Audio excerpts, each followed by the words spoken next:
नमस्कार, हमारे IGNOU audio books channel पर आपका स्वागत है। इंदिरा गांधी राष्ट्रीय मुक्त विश्वविद्यालय, सतत शिक्षा विद्यालय, स्नातक डिग्री कार्यक्रम, वैकल्पिक पाठ्यक्रम, जेंडर स्टडीज, BGSI 001 जेंडर संवेदीकरण, समाज, संस्कृति और परिवर्तन, खंड 6 जेंडर प्रतिनिधित्व एवं मीडिया, इकाई 20 निष्कर्ष लैंगिक समानता की दिशा में। 20.1 प्रस्तावना। वैश्विक लैंगिक अंतराल रिपोर्ट 2015 में ग्लोबल जेंडर गैप रिपोर्ट 2015 आर्थिक क्षेत्र, शिक्षा, स्वास्थ्य एवं राजनीतिक क्षेत्र में भारत सहित 145 देशों में लैंगिक समानता का आंकलन किया गया है। 2015 की रिपोर्ट में बताया गया कि आर्थिक क्षेत्र में लैंगिक अंतर सबसे ज्यादा है, जबकि राजनीतिक क्षेत्र में अंतर दूसरे स्थान पर है और शिक्षा और स्वास्थ्य में यह अंतर सबसे कम है। लैंगिक अंतर 2006 से सभी क्षेत्रों में कम होता जा रहा है और इस दिशा में प्रगति हुई है। आर्थिक क्षेत्र में अंतर बहुत धीमी गति से कम हो रहा है, किंतु अन्य क्षेत्रों में फिर भी बेहतर है। 2015 में जेंडर गैप, महिला पुरुष की समानता में अंतर की दृष्टि से 145 देशों में भारत 108वें स्थान पर है, किंतु दक्षिण एशियाई क्षेत्र में बांग्लादेश और श्रीलंका की स्थिति भारत से बेहतर है। भारत में लैंगिक अंतर की दृष्टि से ढरे स्तर हो रहे बदलाव की तरह ही हैं, जिनमें आर्थिक और राजनीतिक क्षेत्रों में शिक्षा और स्वास्थ्य की तुलना में अंतर अधिक है। यदि कोई दीर्घकालीन परिप्रेक्ष्य में देखें तो शिक्षा और स्वास्थ्य के क्षेत्रों में लैंगिक अंतर कम करने में काफी प्रगति हुई है, किंतु आर्थिक और राजनीतिक क्षेत्रों में 2006 से 2015 के बीच लैंगिक अंतराल बढ़ा है। इस प्रकार लैंगिक समानता के लक्ष्य को प्राप्त करना वैश्विक और राष्ट्रीय स्तर पर एक चुनौती है, किंतु पहले लैंगिक समानता की अवधारणा, लैंगिक समानता का वैश्विक और भारतीय परिदृश्य तथा लैंगिक समानता को बढ़ाने के लिए रणनीतियों को समझने की आवश्यकता है। इस इकाई के उद्देश्यों को समझने के लिए चित्र 1 देखिए। 20.2 उद्देश्य। इस इकाई का अध्ययन करने के पश्चात आप समझ सकेंगे लैंगिक समानता को स्पष्ट करना, विश्लेषण करना कि स्त्रियां कितनी असमान हैं तथा लैंगिक समानता को बढ़ावा देने के लिए रणनीतियों की व्याख्या, लैंगिक समानता को समझने में विद्यार्थियों की मदद करना, लैंगिक समानता को बढ़ावा देने के लिए रणनीतियों के बारे में जागरूकता को सुदृढ़ करना, लैंगिक समानता को बढ़ावा देने के लिए रणनीतियों के बारे में जागरूकता को सुदृढ़ करना, विद्यार्थियों की यह विश्लेषण करने में सहायता करना कि कैसे स्त्रियां असमान हैं। चित्र 201 इकाई का उद्देश्य। विवरण के लिए स्क्रीन को देखें। इनमें से प्रत्येक उद्देश्य के लिए एक अनुभाग में चर्चा की जाएगी और प्रत्येक अनुभाग के अंत में अभ्यास के लिए प्रश्न दिए जाएंगे, जिससे विद्यार्थी इस संदर्भ में बताई गई बातों के अनुसार उत्तर देंगे। 20.3 लैंगिक समानता को समझना। इस अनुभाग में हम कहानियों, तथ्यों तथा उदाहरणों के माध्यम से लैंगिक समानता की अवधारणा की व्याख्या करेंगी। 20.3.1 प्यासी लोमड़ी और सारस। आइए हम एक कहानी से इसकी शुरुआत करें। एक समय की बात है, एक लोमड़ी और सारस था। उनके सामने पानी का एक चपटा बर्तन, प्लेट/तस्तरी रखा गया। चित्र 20.2 बताइए कौन पानी पी सकेगा, लोमड़ी या सारस या दोनों? क्यों? चित्र 20.2 प्यासी लोमड़ी और प्यासा सारस। विवरण के लिए स्क्रीन को देखें। केवल लोमड़ी प्लेट में रखे पानी को पी सकेगी क्योंकि उसकी जीभ लंबी है और उसके पास लंबी चोंच नहीं है।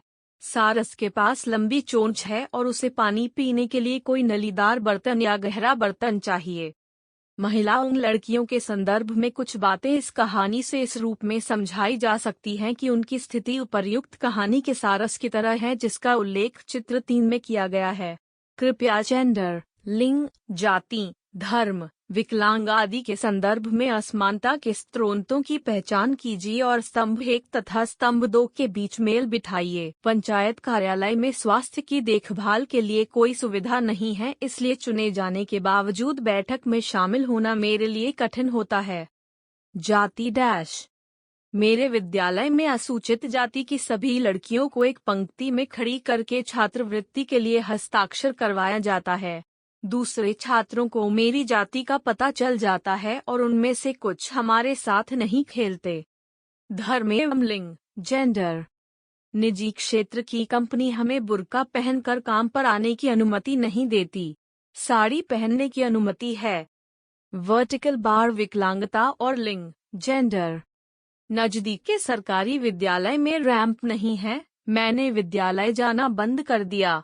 मेरे कपड़े ऊपर चढ़ जाते हैं जब लोग मुझे उठाकर ले जाते हैं। लिंग, जेंडर। चित्र 20.3 असमानता के संदर्भ में अभ्यास। विवरण के लिए स्क्रीन को देखें। 20.3.2 लैंगिक, जेंडर, समानता को समझना। लोमड़ी और सारस की कहानी तथा चित्र 3 में बताई गई असमानताओं से हम दो प्रकार की असमानताओं की अवधारणाओं को समझते हैं, औपचारिक असमानताएं तथा वास्तविक असमानताएं। औपचारिक समानता। औपचारिक लैंगिक समानता की अवधारणा में महिला तथा पुरुष और लड़का और लड़की को सैद्धांतिक रूप से एक समान माना जाता है कि यदि स्त्रियां लड़कियां और पुरुष लड़के एक ही प्रकार का अवसर पाएं और उनके साथ समान व्यवहार किया जाए, दोनों को पुरुषों के लिए बनाए गए मानदंडों के अनुसार व्यवहारित किया जाए, तो समानता के लक्ष्य को प्राप्त किया जा सकता है। इसमें इस बात पर ध्यान नहीं दिया जाता कि स्त्रियां पुरुषों से किस प्रकार भिन्न हैं, सामाजिक रूप से, तथा कुछ जैविक अंतर भी होता है तथा उनको इन भिन्नताओं के कारण किस प्रकार नुकसान उठाना पड़ता है। औपचारिक समानता का दृष्टिकोण वैसा ही है जैसे प्यासी लोमड़ी पुरुषों लड़कों और प्यासे सारस स्त्रियों लड़कियों को एक ही तरह के बर्तन में पानी पिलाना। वास्तविक समानता। वास्तविक समानता की अवधारणा मानती है कि महिला और पुरुष के साथ अलग अलग तरह से व्यवहार किया जाना चाहिए और उनकी जो कमजोरियां हैं उसको दूर करके समानता लाई जा सकती है। वास्तविक समानता का दृष्टिकोण मानता है कि प्यासी लोमड़ी पुरुषों लड़कों के सामने चपटे बर्तन तस्तरी में पानी पिलाया जाए, जबकि प्यासे सारस स्त्रियों लड़कियों को गहरे बर्तन में पानी पिलाया जाए। वास्तविक समानता का दृष्टिकोण यह भी मानता है कि जेंडर, लिंग के साथ अन्य अस्मिताओं जैसे जाति, वर्ग, नस्ल, जातीयता, धर्म, योग्यता तथा आदि भी जुड़ जाती हैं तो महिला लड़की और असमानता की स्थिति में पहुंच जाती हैं। चित्र 20.3 को फिर से देखें तो वास्तविक समानता की दृष्टिकोण यह भी मानेगा कि पंचायतों में बच्चों की देखभाल की सुविधाएं उपलब्ध हों। ऐसी नीति बनाई जाए जो महिलाओं को अपनी संस्कृति के अनुसार कपड़े पहनने की अनुमति दें। बैंक खातों में छात्रवृत्तियां सीधे भेज दी जाएं तथा सभी सरकारी विद्यालयों में रैंप की सुविधाएं हों और विकलांग लड़कियों को अपनी इच्छा के अनुसार कपड़े पहनने की अनुमति हो। डंडा 20.4 लैंगिक असमानता का वैश्विक और भारतीय परिदृश्य। इस अनुभाग में हम लोग स्वास्थ्य, शिक्षा तथा आर्थिक दृष्टि से लैंगिक समानता को तथ्यों के आधार पर जानेंगे। आइए सबसे पहले स्वास्थ्य के संदर्भ में लैंगिक अंतर को जानते हैं। 20.4.1 स्वास्थ्य में लैंगिक अंतर। तालिका 20.1 में स्वास्थ्य के संबंध में वैश्विक 145 देशों में तथा भारतीय संदर्भ में लैंगिक अंतर दिखाया गया है। इसमें 2006 से 2015 के बीच में आ रहे बदलावों को भी दिखाया गया है। वैश्विक लैंगिक अंतर रिपोर्ट 2 मानदंडों के आधार पर स्त्रियों और पुरुषों के बीच अंतर के बारे में एक विहंगम दृष्टि डाली गई है। पहला मानदंड है जन्म के समय लिंगानुपात, जिसका उद्देश्य विशेष रूप से विभिन्न देशों में व्याप्त खोई हुई महिला मिसिंग वुमेन की अवधारणा को समझना है, जिसमें लड़का पैदा करना प्राथमिकता है। दूसरा, रिपोर्ट में महिला और पुरुष के स्वस्थ जीवन की सापेक्षता के अंतर को माना गया है। स्वस्थ जीवन सापेक्षता से महिला और पुरुष के जीवन की अपेक्षित आयु का अनुमान लगाया जाता है। इसके लिए हिंसा, बीमारी, कुपोषण या अन्य संदर्भवान कारकों द्वारा आयु में संभावित कमी को भी ध्यान में रखा जाता है। वैश्विक लैंगिक अंतर रिपोर्ट जन्म के समय लिंग की स्थिति सेक्स रेशियो एट बर्थ को अधिक महत्व देता है और पुरुष से महिला के स्वस्थ जीवन की सापेक्षता लाइफ एक्सपेक्टेंसी को कम महत्व है। वैश्विक लैंगिक अंतर के स्वास्थ्य संबंधित अच्छे मापदंड होंगे अगर स्त्रियों के बजाय पुरुषों का गर्भ निरोध तथा पुरुषों और स्त्रियों के बीच लिंग के आधार पर होने वाली हिंसा। तालिका 20.1 स्वास्थ्य में लैंगिक अंतर वैश्विक एवं भारतीय स्थिति। विवरण के लिए स्क्रीन को देखें। 0 से 1 के पैमाने पर, जिसमें एक समानता को इंगित करता है, 2015 में स्वास्थ्य के क्षेत्र में लैंगिक अंतर बहुत कम है, जो कि 0.957 वैश्विक स्तर पर है, जबकि भारत में यह 0.952 है। यदि हम एक अवधि की बात करें तो स्वास्थ्य के संदर्भ में लैंगिक अंतर 2006 से 2015 के बीच बढ़ा है। इसमें वैश्विक स्तर पर अंतर भारत की तुलना में अधिक बढ़ा है। देखिए तालिका 20.1 इसका मुख्य कारण वैश्विक स्तर पर था। भारत में लिंगानुपात में कमी है, जो इस बात का सूचक है कि लड़कियों की तुलना में लड़कों के जन्म को प्राथमिकता देने की प्रवृत्ति तेजी से बढ़ी है। चीन, Bharat, Korea, Vietnam, Nepal, Azerbaijan तथा जॉर्जिया जैसे देशों में यह प्रवृत्ति बढ़ी है। इसके अतिरिक्त यह एक तथ्य है कि कन्या भ्रूण हत्या की स्थिति में लड़के के होने की स्थिति में गर्भपात से ज्यादा संभावना है। भारत में भी जन्म के समय लिंगानुपात में कमी आई है। इसके विपरीत इसी अवधि में पुरुषों की तुलना में स्त्रियों की जीवन सापेक्षता के दर में वृद्धि हुई है।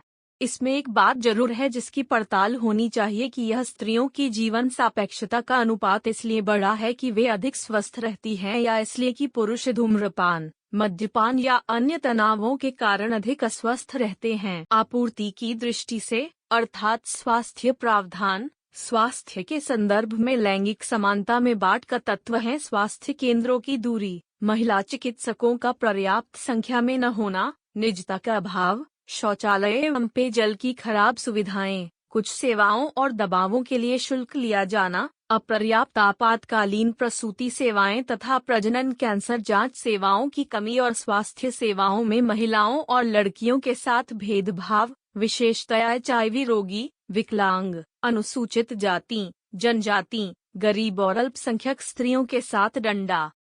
मांग की दृष्टि से, अर्थात परिवार, समुदाय या बाजार के स्तर पर, स्वास्थ्य के क्षेत्र में लैंगिक समानता के बाधक तत्व हैं पुरुषों की तुलना में महिलाओं पर कार्य का अधिक बोझ, महिलाओं के विरुद्ध हिंसा के कारण उनके स्वास्थ्य की जटिलताएं, महिलाओं के आवागमन पर प्रतिबंध, पुरुषों की तुलना में महिलाओं के स्वास्थ्य पर कम खर्च करने की परिवार की इच्छा, निजी बीमा सेवाएं जिसमें मातृत्व स्वास्थ्य को नहीं शामिल किया जाता तथा सामुदायिक मर्यादाएं जिसमें महिलाओं के जननांगों को छेदने की, स्वास्थ्य के लिए हानिकारक कुप्रथाएं शामिल हैं। इसलिए पुरुषों और स्त्रियों के लिए एक ही प्रकार की स्वास्थ्य सेवाएं या स्वास्थ्य शिक्षा का प्रबंधन पर्याप्त नहीं है। इस बात को भी ध्यान में रखने की आवश्यकता है।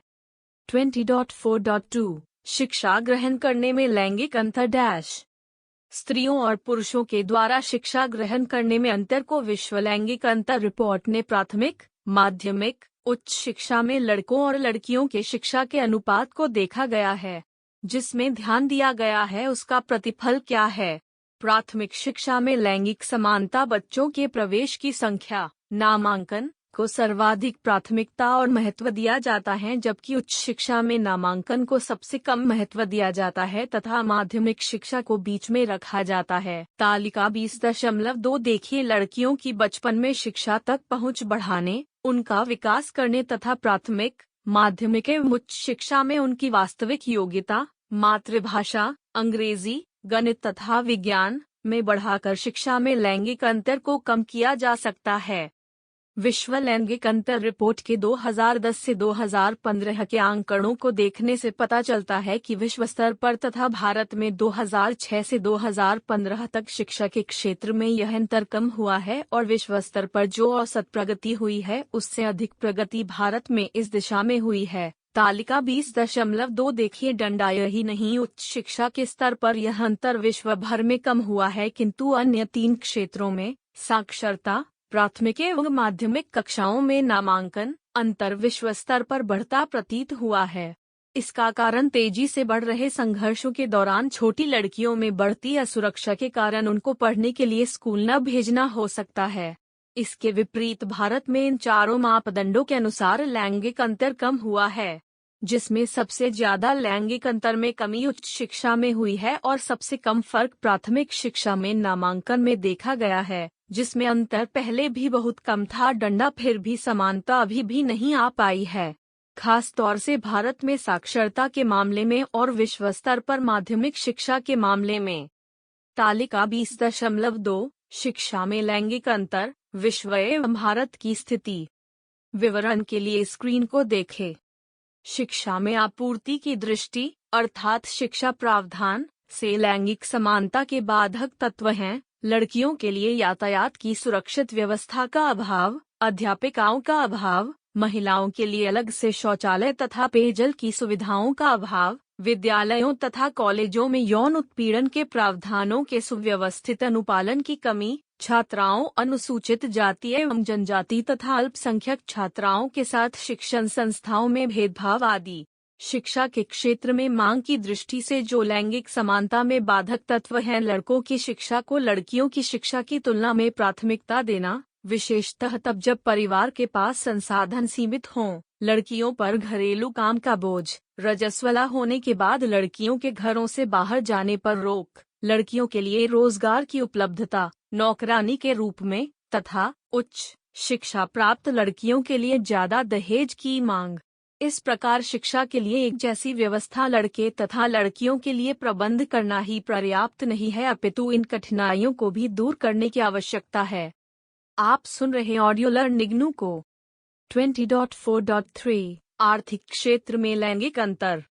आर्थिक क्षेत्र में लैंगिक अंतर के 3 पक्ष हैं: भागीदारी का अंतर, पारिश्रमिक का अंतर और आर्थिक विकास का अंतर। भागीदारी के अंतर को श्रम शक्ति दर भागीदारी में महिला और पुरुष के अनुपात में अंतर को कम करके समाप्त किया जा सकता है। शब्दावली देखें। डंडा पारिश्रमिक के अंतर को कठोर आंकड़ा सूचक मानदंड लागू करके स्त्रियों की पुरुषों की तुलना में अर्जित आय की अनुमानित दर तथा मात्रात्मक आंकड़े समान कार्य के लिए समान मजदूरी लागू करके समाप्त किया जा सकता है।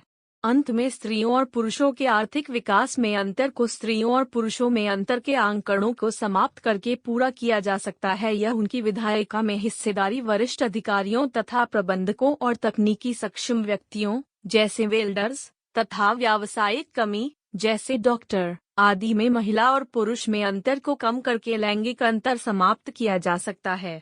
तकनीकी और व्यावसायिक कार्यों में महिला और पुरुष के काम में अंतर की सर्वाधिक अधिमान दिया गया है तथा समान कार्य के लिए समान वेतन सबसे कम अधिमान दिया गया है।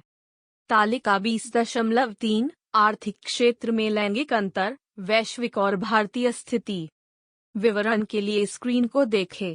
तालिका 20.3 में प्रस्तुत आंकड़ों से पता चलता है कि आर्थिक क्षेत्र में लैंगिक अंतर विश्व स्तर पर तथा भारत में भी बढ़ा है और भारत में यह अंतर खाई ज्यादा है। यदि और विश्लेषण करें तो 5 मापदंडों संकेतकों में से 4 में यह खाई और चौड़ी हुई है। यदि अनुमानित अर्जित आय की बात करते हैं तो केवल उसे छोड़कर शेष में अंतर बढ़ा है। अनुमानित अर्जित आय में 2006 से 2015 के बीच थोड़ी प्रगति हुई और इस संदर्भ में अंतर में कमी आई है। व्यावसायिक एवं तकनीकी क्षेत्र में महिलाओं की भागीदारी के अनुपात में कमी आई है। इसका कारण विश्व स्तर पर आर्थिक मंदी तथा नियोक्ताओं की महिला कर्मचारियों को पुरुषों की तुलना में अधिक संख्या में नौकरी से निकाल देने की प्रवृत्ति रही होगी, क्योंकि उनके लिए बच्चों की देखभाल पर अधिक खर्च करना पड़ता है तथा उन्हें मातृत्व अवकाश देना पड़ता है। भारत में 2015 के आंकड़े 2 संदर्भों में उपलब्ध हैं। व्यावसायिक एवं तकनीकी कर्मचारियों के संदर्भ में वैश्विक स्तर पर लैंगिक अंतर तथा विधायकों, सांसदों, वरिष्ठ अधिकारियों और प्रबंधकों की दृष्टि से बहुत लैंगिक अंतर। श्रम शक्ति की भागीदारी तथा समान कार्य के लिए समान वेतन तथा अनुमानित अर्जित आय में लैंगिक अंतर 2006 से 2016 के बीच अधिक बढ़ा है, जिनमें अनुमानित अर्जित आय में विषमता सर्वाधिक बढ़ी है। इसका एक कारण यह हो सकता है कि देश में आर्थिक विकास अधिक हुआ है तथा जो पुरुष पहले गरीब थे अब वे महसूस करते हैं यदि उनकी पत्नियां काम न करें तो उनकी प्रतिष्ठा बढ़ेगी, वैसे ही जैसे अगड़ी जाति और समृद्ध लोग सोचते हैं। कृषि के मशीनीकरण के कारण स्त्रियों की भी मांग रोपाई या कटाई में कम हो गई है। पुरुष जब शहरों में काम के लिए जाते हैं तो ग्रामीण महिलाएं शायद ही कभी खेती का जिम्मा संभालती हैं, इसलिए वे खेती बाड़ी करने के ऋण लेने नहीं जाती। ज्यादातर महिला श्रम शक्ति कृषि क्षेत्र में कार्य करती हैं, किंतु इसकी विकास दर सबसे कम होती है। आपूर्ति की दृष्टि से कुछ कारक: अनौपचारिक क्षेत्र के नियोक्ता सरकार और कंपनियां, जो भारत में आर्थिक क्षेत्र में लैंगिक समानता को बाधित करते हैं वे हैं महिलाओं के कार्यों का कम मूल्यांकन, कार्यस्थल पर बच्चे की देखभाल की सुविधाओं का न होना, स्वच्छ सार्वजनिक शौचालयों का अभाव, अनौपचारिक क्षेत्र तथा पुरुषों की दृष्टि से सुविधाजनक कामकाज का समय और कार्य विभाजन, सुविधाजनक कार्याविधि तथा कार्यस्थल का अभाव, कार्य आवंटन में लैंगिक सामान्य बोध, महिला पुरुष क्या कार्य कर सकते हैं, प्रशिक्षण कार्यक्रमों में असमानता की भागीदारी, पदोन्नतियों में पुरुषों को प्राथमिकता, निजी क्षेत्र में सभी स्तरों पर महिलाओं के लिए आरक्षण का अभाव, निजी कंपनियों के गवर्निंग बोर्ड में कम से कम एक महिला हो। इस प्रकार का आरक्षण है जो कि पर्याप्त नहीं है। डंडा, असुरक्षित यातायात के साधन, कार्यस्थल पर यौन उत्पीड़न तथा उसके लिए दिशा निर्देश की जागरूकता का अभाव।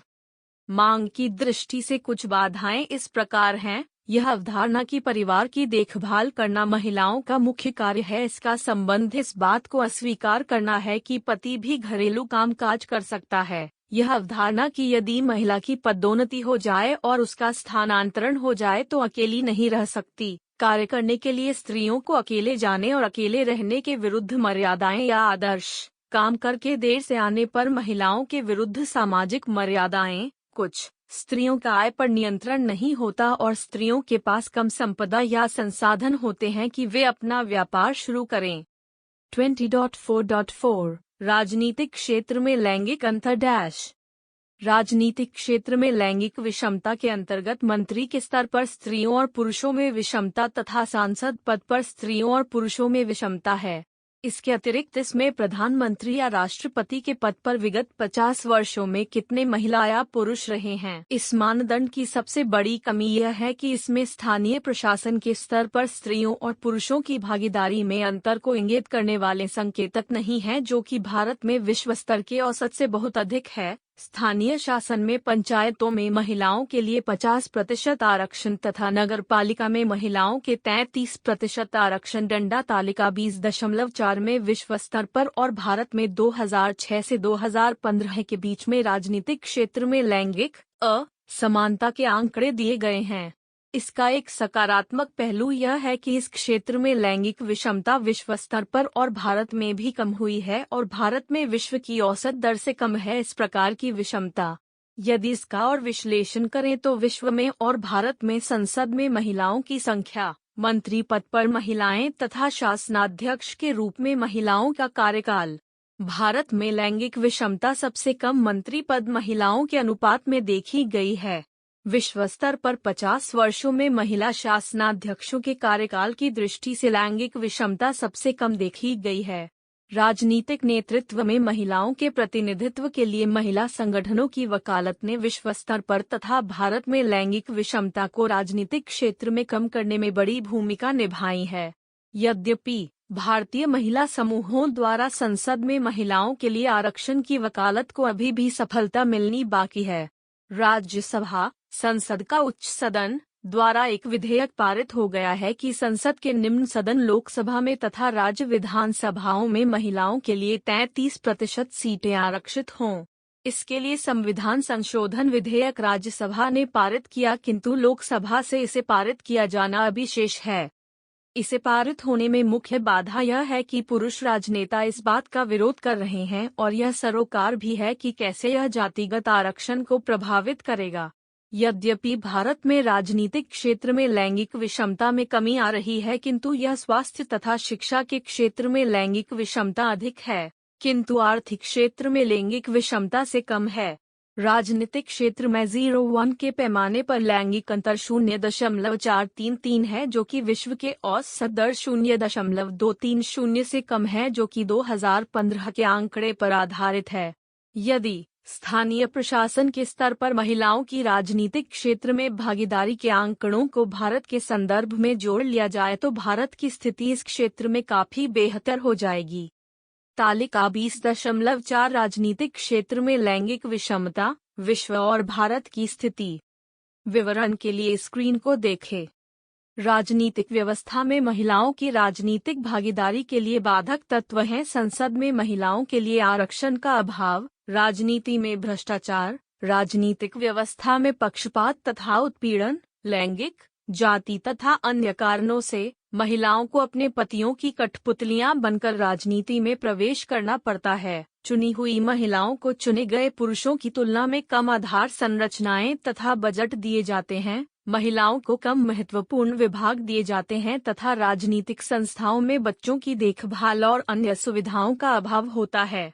घर के लोग तथा समाज मानता है कि राजनीति पुरुषों का ही काम है।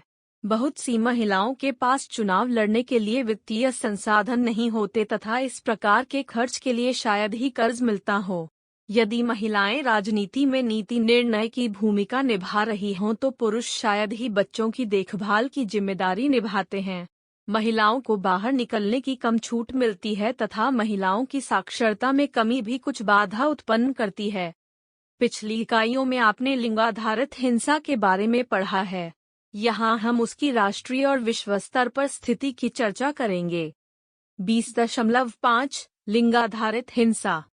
European institute of gender equality यूरोपीय लैंगिक समानता संस्थान के अनुसार महिलाओं के विरुद्ध लिंगाधारित हिंसा का अर्थ है महिलाओं के विरुद्ध हिंसा वह हिंसा जिससे वह प्रत्यक्ष रूप में प्रभावित होती है अथवा उससे वह अनुपातहीनता से डिस्प्रपोर्शनेटली प्रभावित होती है। इसमें लड़कियों को भी शामिल किया जा सकता है। विश्व लैंगिक अंतराल विषमता सूचकांक ग्लोबल जेंडर गैप इंडेक्स में अलग से लिंगाधारित हिंसा का उल्लेख नहीं हुआ है और इस विषय में विश्व भर में व्यवस्थित ढंग से आंकड़े नहीं इकट्ठे किए गए हैं। संयुक्त राष्ट्र की महिला संबंधी रिपोर्ट 2012 में अनुमान लगाया गया है कि विश्व भर में 35% महिलाओं ने या तो शारीरिक और अथवा यौन हिंसा किसी न किसी समय जीवन में सहन की है। पति या पुरुष मित्र जैसे अंतरंग सहभागी के द्वारा या गैर अंतरंग सहभागी के द्वारा डंडा। यद्यपि राष्ट्रीय स्तर पर हुए कुछ अध्ययनों से पता चला कि लगभग 70% महिलाओं ने अपने जीवन में अपने अंतरंग सहभागी के द्वारा कभी न कभी शारीरिक और या यौन हिंसा भुगती है। इसमें यह भी बताया गया कि जिन स्त्रियों का शारीरिक या यौन शोषण हुआ था उनके सहभागियों ने उनसे 2 बार से ज्यादा गर्भपात करवाकर प्रताड़ित किया। प्रत्येक ने लगभग 2 बार अवसाद की पीड़ा सही। कुछ क्षेत्रों में हिंसा का शिकार न होने वाली स्त्रियों की तुलना में हिंसा का शिकार हुई स्त्रियां 1.5 गुना ज्यादा HIV से पीड़ित हुई। राष्ट्रीय परिवार स्वास्थ्य सर्वेक्षण RA3 NFHS 3 के अनुसार 1549 वर्ष की विवाहित भारतीय महिलाओं में से 40% महिलाओं ने शारीरिक यौन अथवा भावनात्मक हिंसा अपने पतियों से भुगती है। देखिए चित्र 20.5। ज्यादातर हिंसा पतियों के द्वारा विवाह के शुरुआती 5 वर्षों में ही महिलाएं सहन करती हैं। 37% पुरुष अपनी पत्नियों के विरुद्ध हिंसक हुए थे जबकि रिपोर्ट में पता चला कि केवल 1% महिलाएं ही अपने पतियों के विरुद्ध हिंसक हुईं। रिपोर्ट में बताया गया कि 10% महिलाएं पतियों की यौन हिंसा का शिकार हुईं जबकि 16% स्त्रियां पतियों की भावनात्मक हिंसा का शिकार हुईं।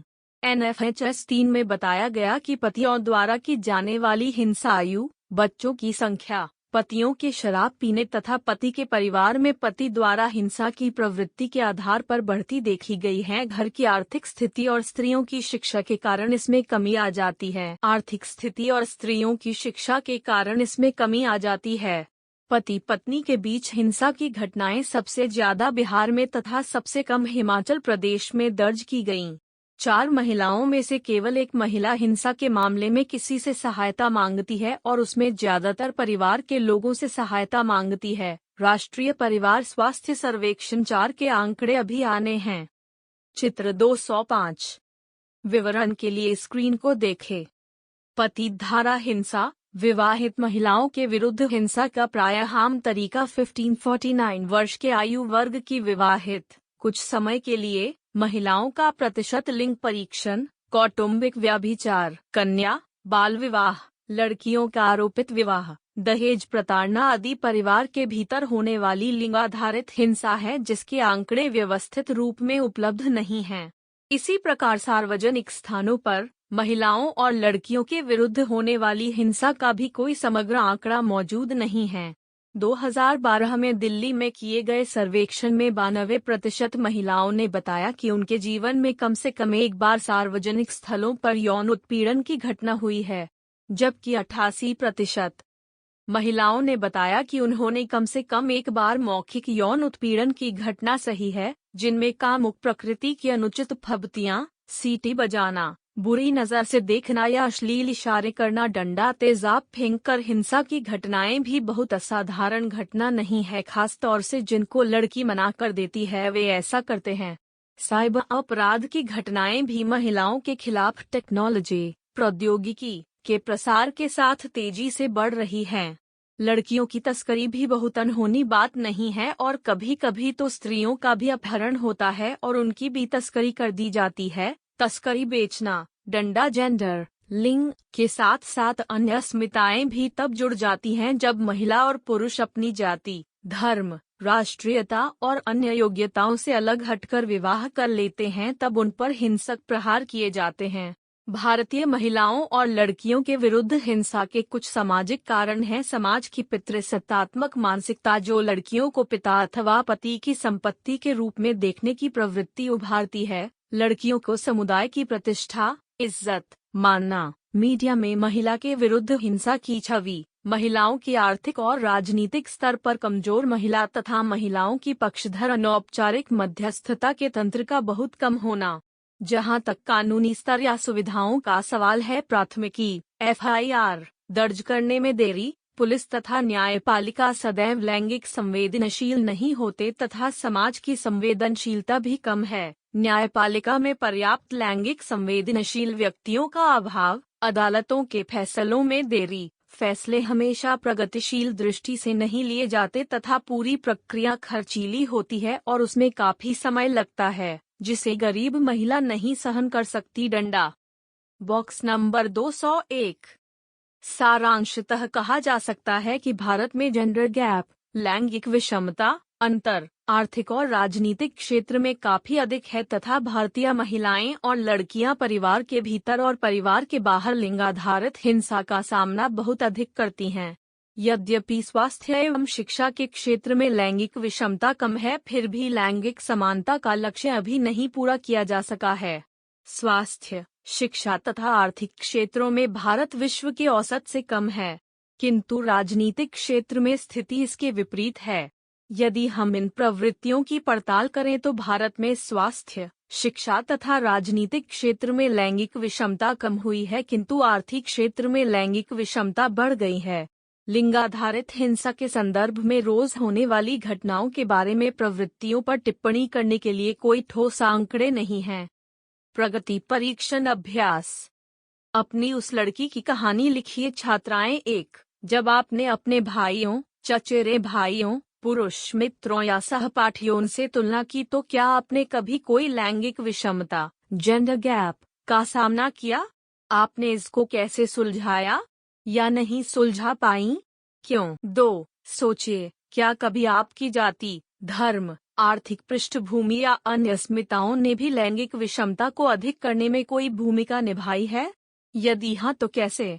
आपने इसको कैसे सुलझाया? छात्र 1। क्या आपकी बहनों, चचेरी बहनों, महिला मित्रों या सहपाठियों ने किसी लैंगिक विषमता की घटना सही? क्यों? आपने इसको कैसे सुलझाया? उसकी क्या प्रतिक्रिया थी? 2। क्या आपने अपने ऊपर कोई दबाव महसूस इसलिए किया कि आप लड़के हैं जिसे आपको लगता है किसी लड़की को नहीं झेलना पड़ेगा? वे क्या हैं? आप उनको किस तरह से सुलझाते हैं? 2। औपचारिक एवं वास्तविक समानता क्या है? 2। पंचायतों में महिलाओं की राजनीतिक हिस्सेदारी पर संक्षिप्त टिप्पणी लिखिए। निम्नलिखित अनुभाग में आप वास्तविक लैंगिक समानता लाने की दिशा में किए गए उपायों के बारे में जानेंगी। आप सुन रहे ऑडियो लर्निंग को 20.6 वास्तविक लैंगिक समानता की ओर। इस अनुभाग में अंतर्राष्ट्रीय स्तर पर लैंगिक समानता लाने की दिशा में किए जाने वाले प्रयासों की चर्चा की जाएगी। अंतर्राष्ट्रीय समझौते एवं संधियां वर्तमान समय में वास्तविक लैंगिक समानता की दिशा में 4 महत्वपूर्ण अंतर्राष्ट्रीय समझौतों एवं संधियों को चित्र 20.6 में प्रस्तुत किया गया है। 2 प्रकार की अंतर्राष्ट्रीय संधियों में अंतर है। Convention on Elimination of All Forms of Discrimination Against Women सीडॉ महिलाओं के विरुद्ध सभी प्रकार के भेदभावों के उन्मूलन हेतु समझौता 1981 तथा वियना घोषणा पत्र 1993 वियना डिक्लेरेशन 1993।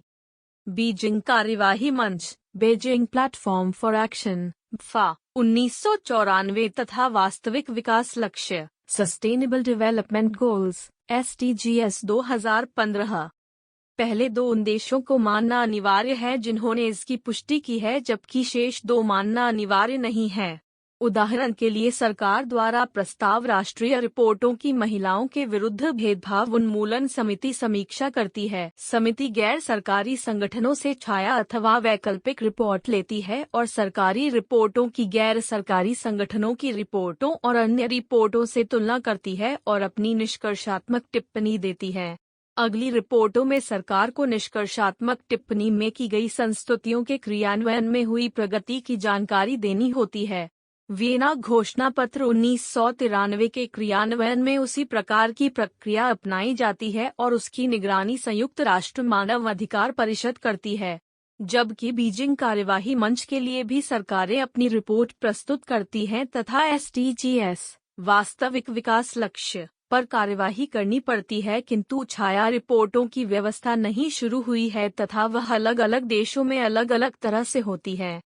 यदि हम विभिन्न समयों में व्यक्त प्राथमिकताओं में अंतर तथा इन समझौतों और संधियों में व्यक्त प्रस्ताव पिछले अनुभाग में बताए गए लैंगिक अंतर या विषमता जेंडर गैप से कितने पीछे हैं इस बात पर गौर करें, तब हमको पता चलेगा कि विगत वर्षों में दो क्षेत्रों में प्रगति हुई है। घरेलू कामकाज को एक लक्ष्य माना तथा बिना पैसे के देखभाल की प्रवृत्ति को कम करना और टेक्नोलॉजी तक समान रूप से पहुंच।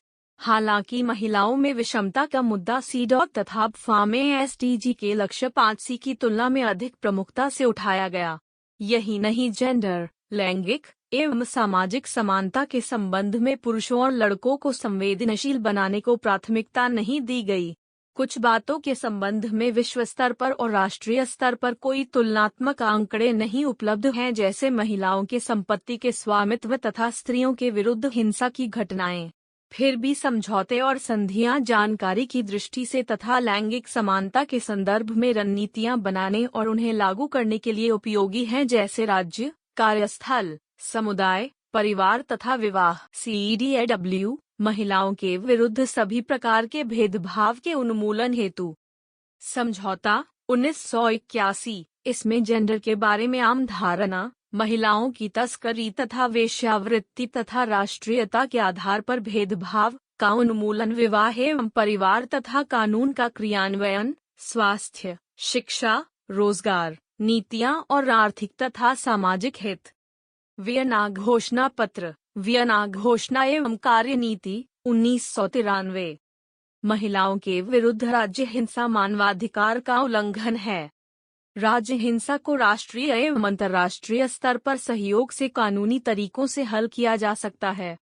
अंतर सरकारी संगठनों तथा NGO को महिलाओं के विरुद्ध हिंसा को खत्म करने के कार्य करने चाहिए।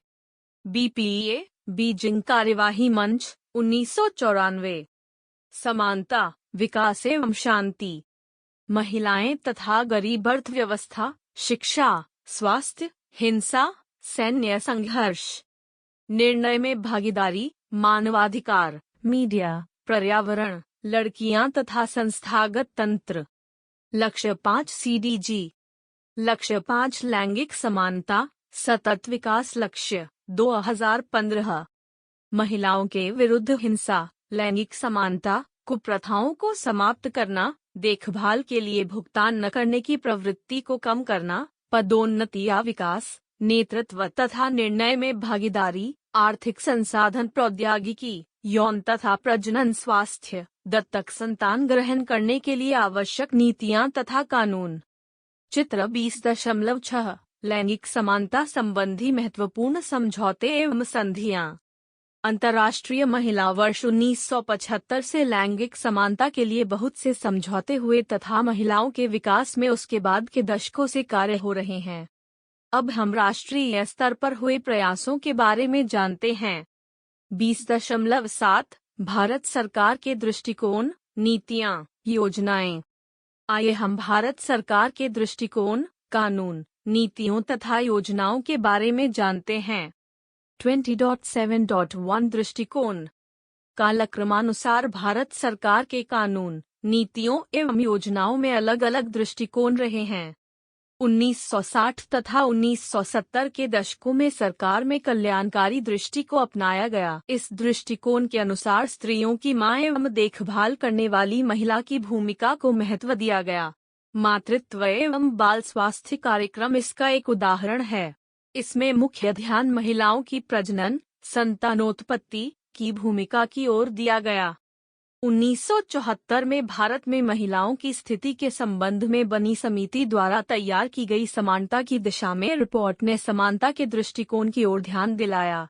रिपोर्ट में आर्थिक, राजनीतिक तथा सामाजिक सभी क्षेत्रों में समानता को बढ़ावा देने की बात कही गई।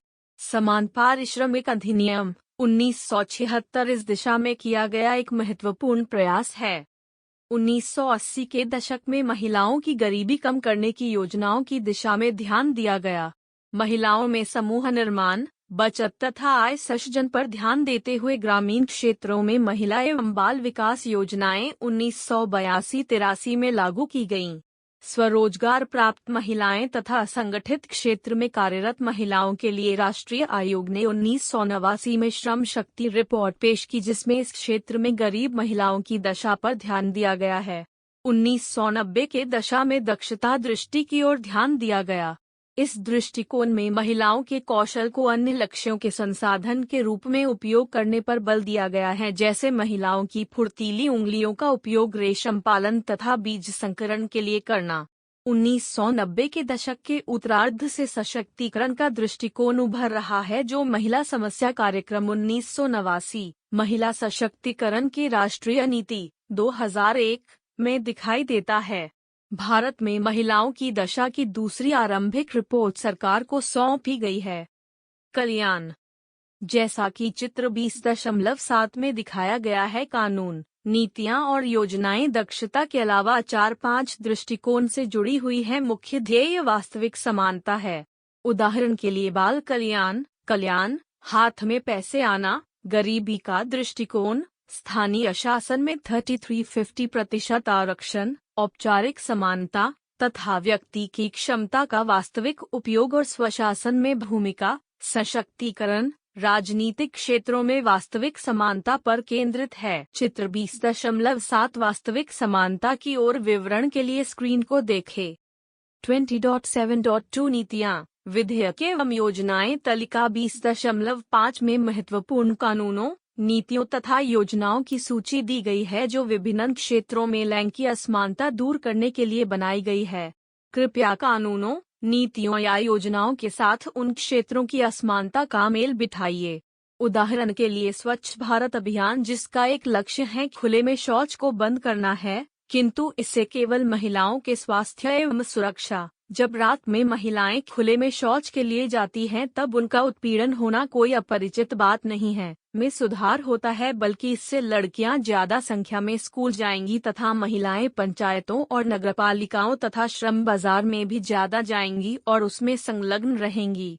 इस प्रकार स्वच्छ भारत अभियान प्रत्यक्ष परोक्ष रूप से स्वास्थ्य, राजनीति एवं आर्थिक क्षेत्र में लैंगिक समानता लाने में योगदान दे सकता है। तालिका 20.5 कानून, नीतियां तथा योजनाएं एवं प्रभाव क्षेत्र। कानून, नीतियां तथा योजनाएं एवं क्षेत्र। 1. महात्मा गांधी राष्ट्रीय ग्रामीण रोजगार गारंटी अधिनियम, स्वास्थ्य योजना 2005, महिलाओं के लिए 33% रोजगार आरक्षित, समान मजदूरी तथा बच्चों की देखभाल की सुविधा। 2. घरेलू हिंसा से महिलाओं का संरक्षण अधिनियम 2005। 3. अपराध कानून संशोधन अधिनियम 2013। इसमें सिफारिश की गई है कि जो व्यक्ति अपनी उस पत्नी के यौन संबंध उसकी सहमति के बिना बनाता है, जो विवाह विच्छेद के संबंध में फैसले के अनुसार या किसी प्रथा या व्यवहार के कारण उससे अलग रह रही है, उसे कारावास की सजा दी जाएगी। 4. मातृत्व अधिनियम 1961। 5. पूर्व गर्भधारण एवं पूर्व प्रसव जांच तकनीक, लिंग परीक्षण, शिक्षा निवारण अधिनियम 1994। 6. बाल विवाह निवारण अधिनियम 2006। 7. महिला का मर्यादित प्रतिनिधित्व निवारण अधिनियम 1986। 8. अनैतिक मानव व्यापार रोकथाम अधिनियम 1986। 9. राष्ट्रीय ग्रामीण आजीविका मिशन 2011 अकेली महिलाओं, राजनीतिक और अनुसूचित जाति, अनुसूचित जनजाति तथा विकलांग कानूनी महिलाओं आदि पर विशेष ध्यान। 10. प्रजनन, मातृत्व, नवजात शिशु, बाल तथा किशोरी के स्वास्थ्य RMNCHA। 11. महिला समाख्या कार्यक्रम, महिलाओं की शिक्षा में समानता, आर्थिक। 12. यौन अपराध बाल संरक्षण अधिनियम 2012। 13. 13. अनैतिक मानव व्यापार रोकथाम अधिनियम 1956। 14. भारतीय दंड संहिता 1860। 15. दहेज निरोधक अधिनियम 1975। 16. 16. समान पारिश्रमिक अधिनियम 1973। 17. सर्व शिक्षा अभियान 6 से 14 वर्ष के सभी बच्चों को प्रारंभिक शिक्षा उपलब्ध कराने के लिए कार्यक्रम 2000-2001। 18.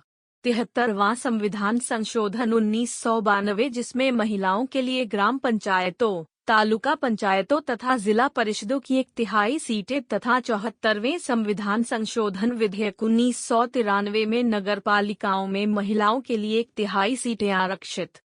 19.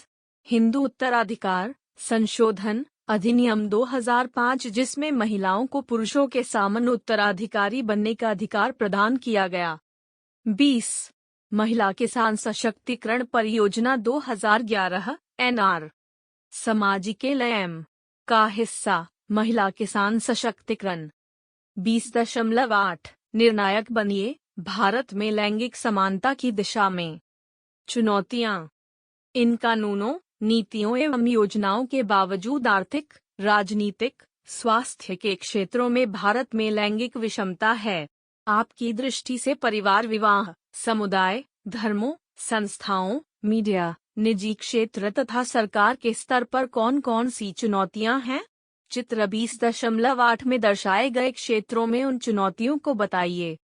विवरण के लिए स्क्रीन को देखें।